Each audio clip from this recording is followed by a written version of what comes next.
Ulama ini yang mendirikan republik ini. Kalau tidak ada ulama, tidak ada NKRI. Assalamualaikum warahmatullahi wabarakatuh. Saudara-saudari sekalian, kita dengarkan ceramah Kiai Haji Syukran Ma'mun. Sungguh sangat menggelegar. Kata beliau, negeri ini Indonesia didirikan oleh umat Islam, dipelopori oleh para ulama. Maka tidak ada Indonesia kalau tidak ada ulama-ulama berjuang memerdekakan Indonesia. Itu yang pertama. Yang kedua, bagi siapa saja yang tidak percaya kalau negeri ini didirikan oleh umat Islam, disponsori, dikomandani oleh para ulama, maka cobalah sensus kuburan di seluruh Indonesia. Maka pahlawan-pahlawan itu adalah umat Islam, ulama-ulama Indonesia. Karena itu, betapa banyaknya ulama-ulama yang berjuang untuk Indonesia, para habib memba'alawikan para pahlawan nasional. Tidak heran, begitulah kekuatan para pahlawan yang sudah dimakamkan. Sehingga kalau para pahlawan itu sudah diaku-aku oleh imigran Yaman, maka pernyataan Kiai Haji Syukran Ma'mun tadi, betul ulama, tetapi ulama itu adalah ulama-ulama dari Yaman. Maka ulama-ulama yang menjadi pahlawan diba'alawikan. Demi untuk memperkuat posisi Ba'alawi sebagai pejuang Indonesia, maka dibuatlah kuburan-kuburan palsu. Tidak ada namanya, tidak ada orangnya, tapi kuburan itu dibikin namanya adalah nama Habib yang bermarga Ba'alawi. Kita tonton selengkapnya. Bismillahirrahmanirrahim. Alhamdulillahirabbil alamin. Wassalatu wassalamu ala asyrafil anbiya'i wal mursalin. Sayyidina wa habibina wa syafi'ina wa maulana Muhammad wa ala alihi wa ashabihi ajmain. Subhanaka la ilma lana illa ma 'allamtana innaka antal alimul hakim. La haula wa la quwata illa billahil aliyil azim. Amma ba'du. Para habaib yang saya muliakan, yang tidak saya sebut satu persatu dengan tidak mengurangi takdim saya kepada beliau, para alim ulama yang saya muliakan, juga tidak mungkin saya menyebut satu persatu dari banyaknya, tapi insya Allah tidak mengurangi takdim saya kepada beliau. Hadirin dan hadirat sekalian yang berbahagia, wabil khusus kepada Sahibul Bait Al-Mukarram Kiai Haji Muhammad Rizdes bin Kiai Abdul Hamid yang saya muliakan, dan mudah-mudahan Allah panjang umurnya, bermanfaat kepada bangsa dan negaranya. Hadirin sekalian yang berbahagia, saya datang ke tempat ini sebenarnya tidak untuk memberi kajian. Ini tempat khusus, saya datang hanya untuk mencari berkah dari almarhum Kiai Haji Abdul Hamid Pasuruan ini. Kalau pengajian, semalam saya sudah ngaji di Bangkalan, nanti malam ngaji di Sumeneb. Insya Allah saya masih diberi kekuatan oleh Allah untuk menyerahkan dakwah ini di seluruh kepulauan Indonesia ini. Alhamdulillah, umur saya ini sudah 82, masuk 83. Jadi sebenarnya kalau seorang pemimpin sudah pemimpin masa lalu, bukan zaman saya untuk teriak-teriak, tetapi Allah masih memberikan kesempatan kepada saya, diberikan kesehatan sehingga saya dapat amar ma'ruf nahi mungkar. Ketika saya almarhum masih surganya, alhamdulillah selama saya datang ke Pasuruan ini, alhamdulillah belum pernah ditolak oleh beliau itu. Walaupun beliau kadang-kadang sedang sakit menolak tamu. Tapi giliran saya, alhamdulillah, pernah beliau temui saya di tempat tidur, disuruh masuk ke tempat tidurnya, bicaralah di situ di sana. Banyak yang memberikan sugesti kepada saya. Karena Ki Abdul Hamid seorang wali min auliaillah. Saya hanya mohon nasihatnya, mohon keberkahannya.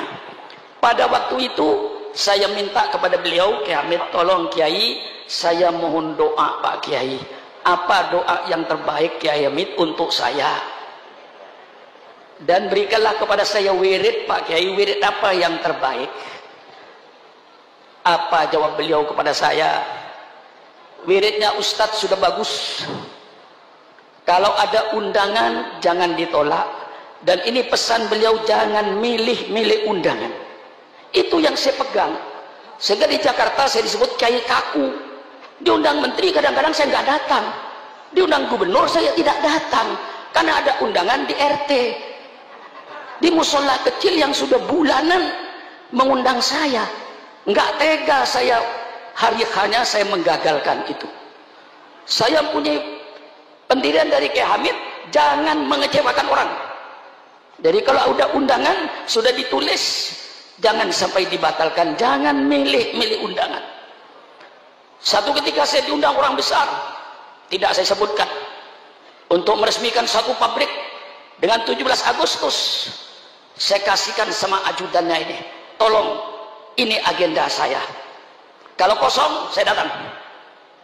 Oh ada pakai isi, tapi di musola di Cirebon, apa tidak bisa dibatalkan? Saya jawab, seandainya Anda jadi pengurus musola ini, sudah ngundang saya setengah tahun, sudah saya tentukan waktunya. Ketika waktunya ditentukan saya batalkan, ketahuan saya pidato di tempat lain. Bagaimana perasaan saudara? Ukur sama perasaannya. Ini ajaran yang diberikan Kiai Hamid kepada saya, sehingga saya kaku. Bukan kaku apa, diundang menteri pun saya tolak, undang gubernur tolak. Karena pesan Kiai Hamid, jangan milih-milih undangan. Ini senjata yang saya pakai. Kemudian saya minta lagi sama Kiai Hamid, Kiai, saya ini masih ilmu masih jauh Kiai, mohon doanya Kiai. Dan juga saya banyak membangun Kiai, perlu dana, perlu bantuan.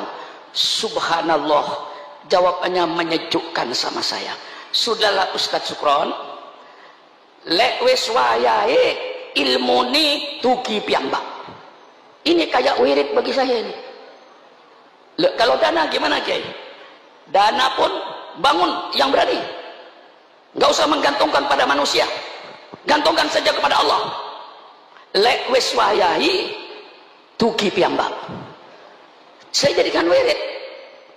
Walaupun saya nggak pegang duit, bangun, letakkan batu pertama. Dengan baca Fatihah kepada almarhum Ki Hamid, pokoknya sampean tahu lek wis wayahi tugi piyambak, lek wis wayahi tugi piyambak, lek wis wayahi tugi piyambak. Jadi wirid bagi saya ini. Sering saya pidato di mana-mana, lek wis wayahi tugi piyambak. Bukan bahasa Arab lagi. Wiridnya bahasa Jawa. Padahal saya bukan orang Jawa, tapi saya jadikan wirid. Bangun, alhamdulillah, berkah dorongan almarhum, saya berani membangun. Barangkali alhamdulillah pondok pesantren saya di tengah-tengah kota, di kota Jakarta, kalau tidak karena keberkahan ulama dan para habaib, tidak mungkin Syukuran Makmun akan menepi tanah 3,5 hektar di ibu kota. Siapa yang punya tanah 3,5 hektar di ibu kota? Tolong carikan. Tidak ada. Pondok pesantren Darul 3,5 hektar di Jakarta Selatan. Kalau tidak berkahnya para ulama, tidak berkahnya para habaib. Ini yang saya mantep. Jadi setiap saya membangun, gak saya pikirkan duit, urusan belakang. Beli batu 1 truk, beli pasir, beli semen, letakkan batu pertama. Pokoknya saya yakin, lek wis wayahi, lewes wayai, insya Allah almarhum mendengar perkataan saya ini. Ini saya pegang, hanya pegang lewes wayai. Karena Kiai Hamid bilang, Ustadz, dikirnya sudah bagus. Dikir apa? Kiai, lek wonten undangan jangan ditolak, jangan milih-milih undangan. lek boten wonten undangan sampean ngaos dari kalian santri-santrinya. Itu saya pegang teguh. Perkataan Ki Hamid Idran itu yang membangkitkan saya. Tidak takut saya sampai sekarang. Barangkali kalau datang ke Jakarta, sedang membangun saya gedung, panjangnya 72 meter, lebarnya 35 meter tanpa tiang. Kok berani? Lek wes waya itu kipi amak kok. Apalagi kalau nanti giliran pasang keramik, datang keramik. Giliran pasang kap di atas, datang kap. Belum pernah terlambat. Ini keyakinan saya, tawassul saya ini. Dengan Fatihah kepada almarhum, terus saya semangat. Lek wes waya itu kipi amak. Nah, ini saudara-saudara, alhamdulillah saya belum pernah datang ke Pasuruan. Dalam keadaan Kiai Hamid sakit bagaimanapun saya masih dipanggil. Beliau di tempat tidurnya, saya di bawah. Saya sering minta nasihat kepada beliau, dan itu yang saya pegang. Maka sampai sekarang saya diundang di RT pun, musola di bawah jembatan pun saya datangi. Karena pesan Kiai Hamid. Jangan didatangi ke undangan gubernur, didatangi, undangan menteri didatangi, undangan musola di tepi sungai dicoret. Ini kiai kurang ajar ini sebenarnya. Ini yang saya pegang. Jadi ada punya pegangan saya ini dengan almarhum Kiai Hamid ini. Inilah saudara-saudara, tidak usah bicara soal perjuangan kiai. Kiai ini sudah pasti, nggak usah ditanya apa perjuangan kiai. Al-amru bil ma'ruf wan nahyu anil munkar. Itu saja kiai tugasnya itu. Tidak ada lebih dari itu. Kiai tugasnya hanya al-amru bil ma'ruf wan nahyu anil munkar. Maka kalau ada, maaf pemerintah, maaf Pak Menteri, maaf Pak Wali Kota, maaf Pak Bupati, kalau dia kiai berbeda dengan pemerintah, itu kiai yang bagus. Kiai yang peduli dengan negaranya. Tidak mau kiai membiarkan negara ini hancur. Tidak mau kiai membiarkan negara dalam kezaliman. Kiai tegur.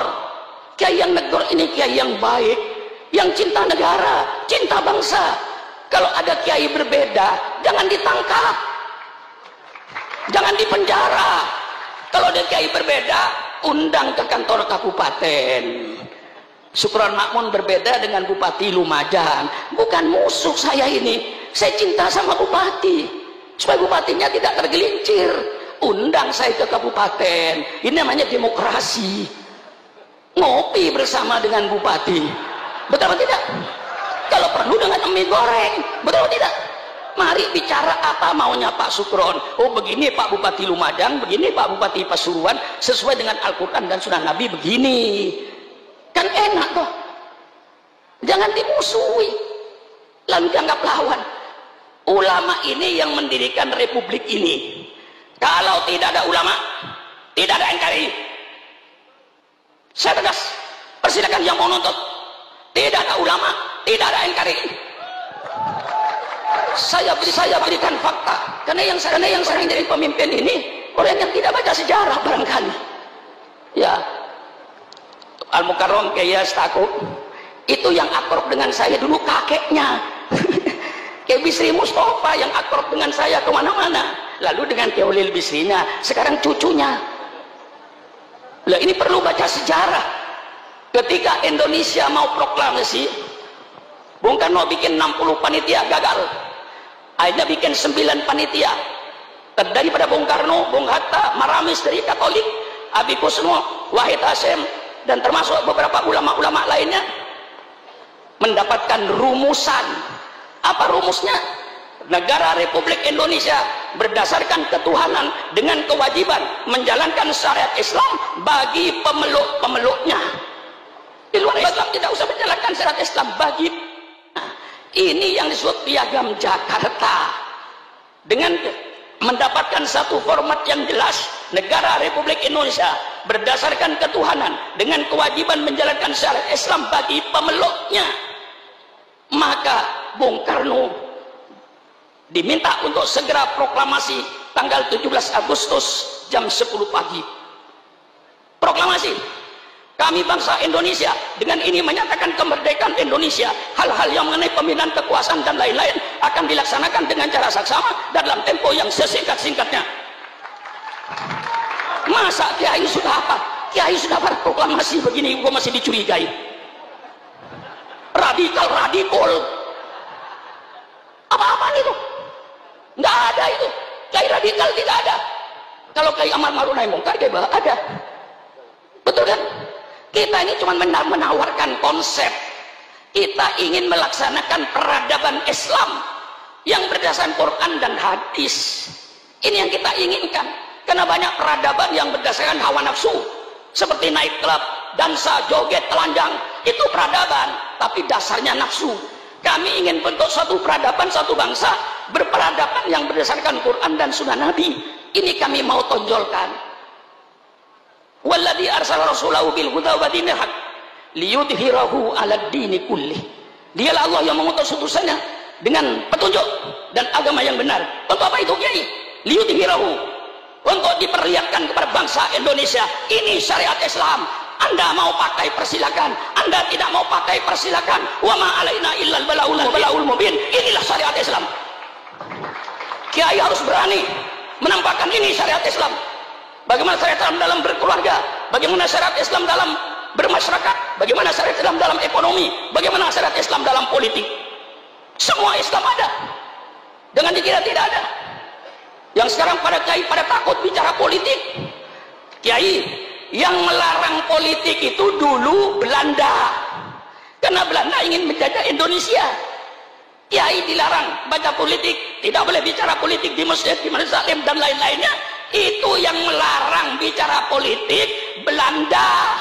Kalau sekarang masih ada orang yang melarang kiai bicara politik, itu berarti sisa-sisa Belanda. Jelaskan? Jelaskan? Itu sisa-sisa Belanda itu. Persilakan. Kalau kiai sayang negara, kalau kiai cinta sama NKRI, saatnya kiai bicara politik. Politik Al-Quran, politik sunnah Rasulullah, bukan politik kebohongan, bukan pencitraan, tapi kejujuran politik yang diminta itu. Betul apa tidak? Persilakan kiai bicara politik. Politik Al-Quran, bicara politik, politik sunnah Rasulullah. Yang kayak tadi itu Pak Bupati dan Pak Menteri, itu semuanya dalam Islam ada. Jangan mempersulit urusan rakyat. Hadis, man waliya min amri ummati fasyaqqa alaihim fashquq alaih. Barang siapa yang memegang pimpinan urusan umatku, dia mempersulit urusan umatku, maka dia nanti akan dipersulit oleh Allah di padang mahsyar. Maka ketua RT, ketua RW, lurah, camat, bupati, wali kota, gubernur, presiden, menteri, jangan mempersulit urusan rakyat. Kalau bisa dipermudah, mengapa dipersulit? Jangan sebaliknya. Kalau bisa dipersulit, mengapa dipermudah? Iblis. Nah, ini betul? Betul kan, Pak? Kalau bisa dipersulit, kalau bisa dipermudah, mengapa dipersulit? Man waliya min amri ummati fasaqwan fasquq alaih. Man yasta'illahu ru'yatan yamutu yauma yamutu. Wa wasul li ru'yatihi haramallahu alil jannah. Ini hadis politik.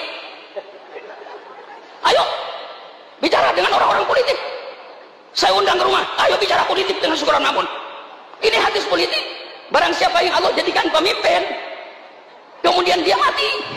Ketika mati kebah sedang menipu rakyatnya, pemimpin semacam itu haram masuk surga.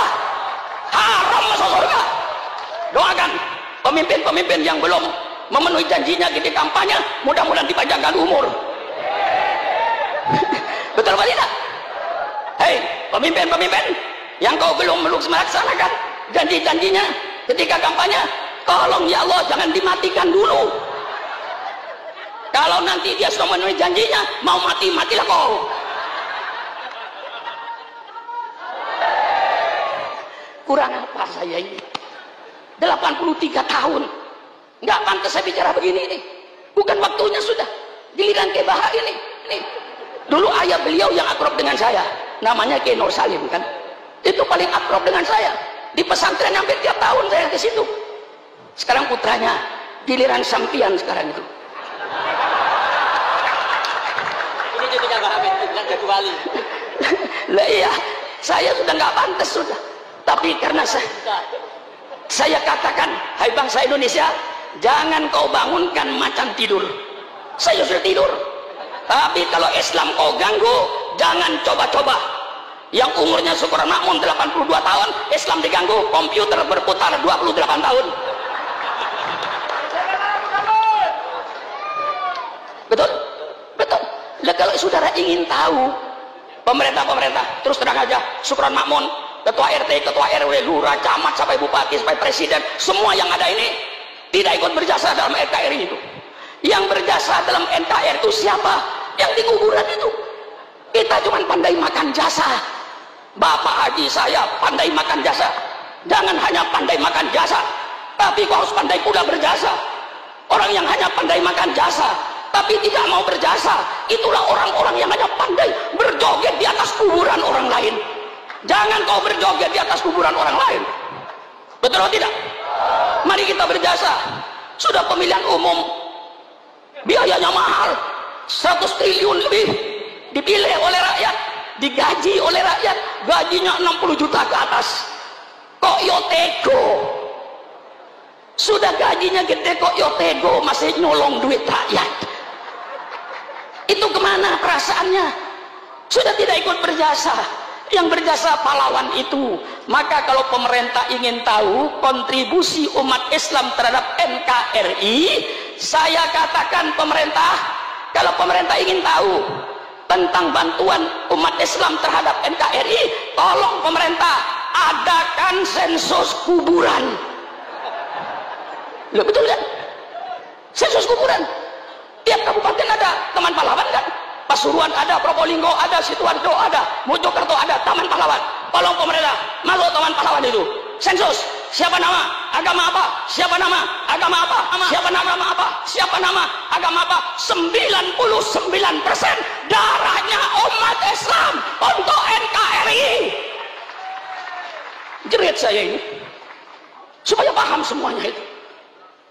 Sakit saya ini, maka walaupun sakit-sakit nggak bisa jalan, masih saya paksa.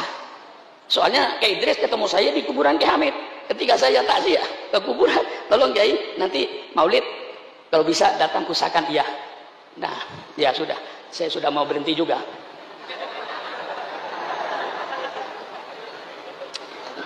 Nah, saudara-saudara, kalau di sensus kuburan 99% darahnya umat Islam. Tadi yang saya katakan, kalau tidak karena ulama nggak ada NKRI. Jam 10 pagi proklamasi Bung Karno, jam 3 sore Angkatan Laut Jepang datang kepada Bung Hatta. Dia bilang kalau 7 kata ini tidak dicoret, Indonesia Timur tidak ikut. Subhanallah, pagi proklamasi jam 3 Pak Saiful mau pecah Indonesia ini. Ya, saya kenal betul dengan dia, sama-sama NU-nya kok. Saya sejak dulu NU, tapi NU dulu. Tapi rupanya kembali ke NU dulu dia. Kalau NU dulu sama dengan saya. Apa? Iya. Kalau NU yang macam-macam, ya tunggu dulu. Betul atau tidak? Kalau NU, ya ini sudah saya tahu dia kembali kok. Selalu merayu saya kok. Ke pesantren saya berkali-kali itu menunjukkan tanda rujuk itu ya. Ya, soal kalian Pak Saiful ngerayu itu urusan dia lah, tapi yang jelas berhasil dia kok. Sampai saya bilang, tolong kalau betul Habib Taufik datangkan betul dia itu. Iya, yang saya minta temu sampean deh. Jangan dikira. Enggak ngomong dia. Ya, pokoknya urusan ngerayu kasih dia lah. Nah ini saudara, jam 3 sore Angkatan Laut Jepang itu datang menghadap Bung Hatta. Kalau ini tidak dicabut, kami Indonesia Timur tidak ikut. Berarti waktu ada Republik Indonesia Timur, ada Republik Indonesia Barat. Tanggal 18 Bung Hatta kumpulkan lagi minus Pak Wahid Hasyim karena pulang ke Indonesia diganti dengan seorang ulama dari Sumatera. Perdebatan terjadi. Kata satu tidak bisa, ini sudah ditandatangani. Kata satu gimana nanti kalau pecah Indonesia ini? Dengan lapang dada wahai bangsa Indonesia dari Sabang sampai Merauke. Kalau tidak karena lapang dadanya para tokoh Islam waktu itu, NKRI tidak ada. Tegas saya, tangkap aja. Saya sudah umur 82 tahun tuh.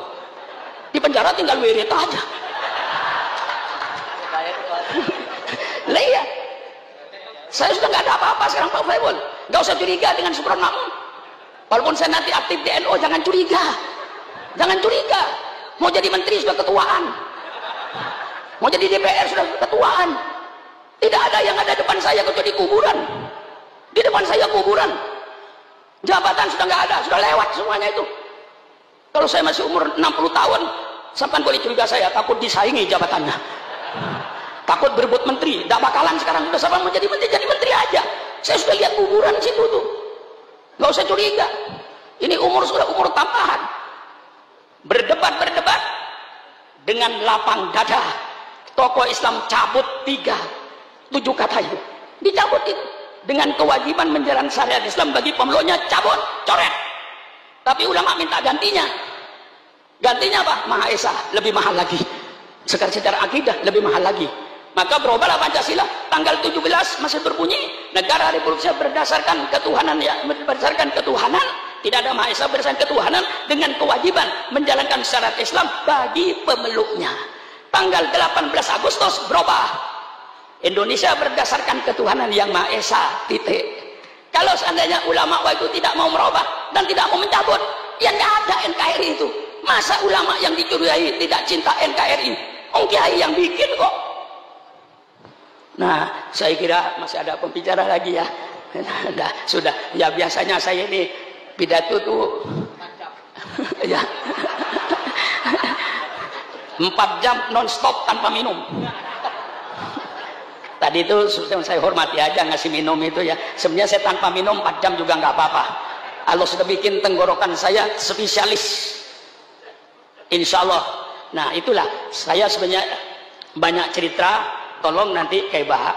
Kita ingin membentuk satu peradaban yang berdasarkan Quran dan hadis. Peradaban berumah tangga, peradaban dalam bermasyarakat, peradaban di dalam ekonomi, peradaban di dalam politik. Intinya kayak Bahak. Mengapa Islam bicara ini? Supaya anggota rumah tangganya berakhlakul karimah. Mengapa bicara ekonomi? Supaya pelaku-pelaku ekonomi itu berakhlakul karimah. Mengapa bicara politik? Supaya pelaku-pelaku politik. Ya, betul kan? Ya, enggak apa-apa dia saya tuh terbuka Pak, terbuka. Ya. Supaya pelaku politik, siapa pelaku politik? Wali kota, bupati, gubernur, presiden, menteri, anggota DPRD sampai DPR pusat dan pejabat tinggi itu semuanya pelaku politik. Kiai wajib bicara politik supaya pelaku politik